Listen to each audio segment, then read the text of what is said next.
Hi, PT Sydney here with Body Fit Physical Therapy. Going to go over how to reduce some calf tightness. You can use a massage stick and just massage your muscle, calf muscle, going up and down. Do that 30-60 seconds.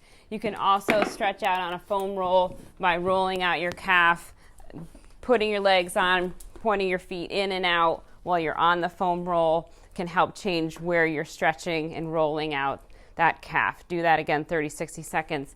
And then last thing, follow up after you're doing your rolling or your massage stick, follow up with some static stretching, and all you have to do with that is bring your leg back, keep your heel down, lean forward, keep your knees straight on this side, holding that stretch for 30 seconds or so.